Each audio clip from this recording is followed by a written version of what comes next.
Hi everyone, it's Chelsea here bringing you another segment of living in Southwest Florida. All that people have been able to talk about lately is how hot the real estate market has been. For high cost of living locations, the conversation has turned to if buyer demand would continue. For low cost of living areas, conversation has turned to how many of those buyers in the high cost of living cities would push the prices up. So, what do you think we're seeing here? Today's topic is all about the June market update and how we can make heads and tails of it. But before we jump in, it would mean a lot to me if you could go ahead and hit that like button so that the YouTube algorithms share this information with others and let me know what you'd like more of. And as always, we love helping people from all over the country buy and sell here in Southwest Florida. So if you or anyone you know are even thinking about moving, then feel free to use the contact information below. All right, let's jump on in.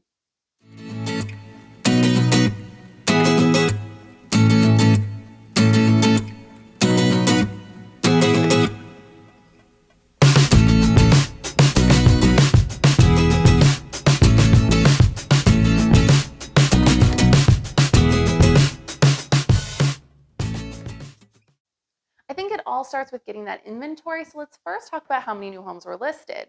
In June, we saw a whopping 3,783 homes go on market. Interestingly, that's less homes than we saw in May and less homes than we saw a year prior, which had about 200 more houses listed at 3,971 homes for June of 2020. I did run back the numbers all the way to 2018, and we did have about 300 new homes listed more this year than both 2018 and 2019. As for homes closing, though, we are very up from all three of the previous years by approximately a whopping 34%. This past month in June, we saw 4,476 homes sell. For context, in 2018 through 2020, June home sales averaged around 2,981 homes. So this is about an extra 1,500 homes that sold this past month than we would previously see. So, what does this mean for our sellers who closed in June? We saw a decrease in days on market with an average of only 6 days on market. For context, in May, it was really beginning to heat up and we had 8 days on market then, and now it's under a week. We also saw sales prices go up. In June, the median sales price was $360,000. This is up $5,000 from last month, and I think it goes without saying that it's well up from last year's median price of $280,000.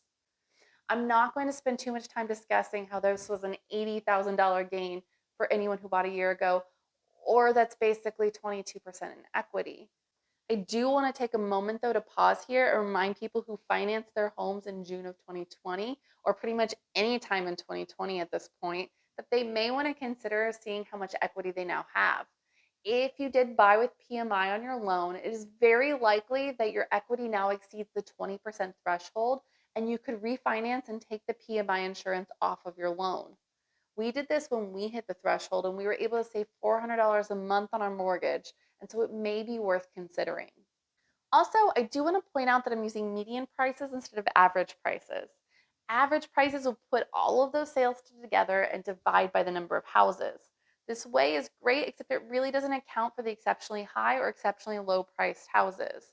There are two stunning Naples homes that closed for 14 million and 16 million respectively.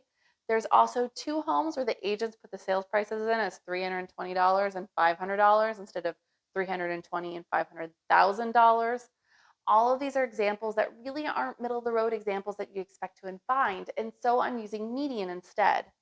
Median prices draw a line to find the middle point and put the houses above or below it. One above, one below, one above, one below, until we find exactly where the middle of the market would be. So let's talk about these numbers and summarize a little bit.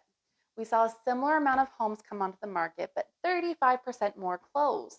This is a clear indicator on why we're seeing such low inventory. It just isn't coming online as fast as we can handle. And I do want to say, though, that while we aren't seeing the indicators yet, we will be watching this carefully from here on out to see if the pace continues. Here in Florida, we often see that our busier months are during the winter months when people are vacation traveling, and our summers can be a little slower historically. So far, summer is pacing just as well as the winter would be, in part because people have reprioritized their lives over the last 18 months. Those who'd want to be closer to the beach or closer to family or whatever the reason for the lifestyle change may be have begun to choose to make that a reality. But that leads us into something that we need to keep watch on, and that's buyer sentimentality. The fact is, much of our record pacing has come from buyer demand. And as there's a ton of conversation surrounding buyers pushing the market up, and as buyers begin to get outbid in multiple bid situations repeatedly, then buyers begin to feel buyer fatigue.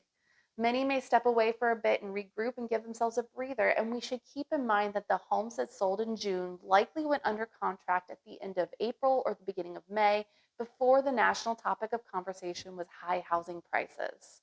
While I'm watching for this to happen, I'm not quite concerned that it's happening just yet. The fact is that there are a lot of buyers that are currently coming here from out of area. And often that's a high cost of living city where they can cash out from their previous area and bring it here, but they can still spend less and get more. Those purchasers aren't feeling the fatigue from the higher prices the way that the local buyers might be. Also, when coming from out of state, they're going to still need some place to live. And our rental market's been very tight as well. This makes it easy for these types of buyers to want to continue looking instead of settling into a rental. Also, Southwest Florida historically has had a significant foreign investment. As international travel begins to open up again, we may see foreign buyers come back into this marketplace. So, what do you think? Does this sound familiar? Is this part of your circumstances? If so, drop us a comment below and let us know all about it.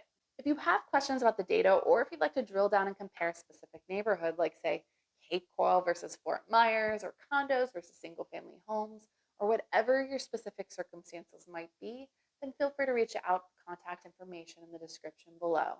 Or check out CapeCoralFortMyersRealEstate.com to see all the latest listings to hit the market. No obligations. Water or off water, pool or no pool, all of these scenarios will look very different from each other. And so feel free to reach out so we can get you the information needed to make you comfortable with what a realistic sales price or buying budget may be. Also, feel free to add me on social media and follow along as we post weekly articles and information that may come in handy and give you insight as to what life in Florida looks like. And as always, be sure to leave a comment and hit that like button, subscribe button, and notification bell. And that way you'll be notified when we drop future videos that help you with living in Southwest Florida. Thanks so much. I appreciate you watching. And until next time, stay happy and healthy.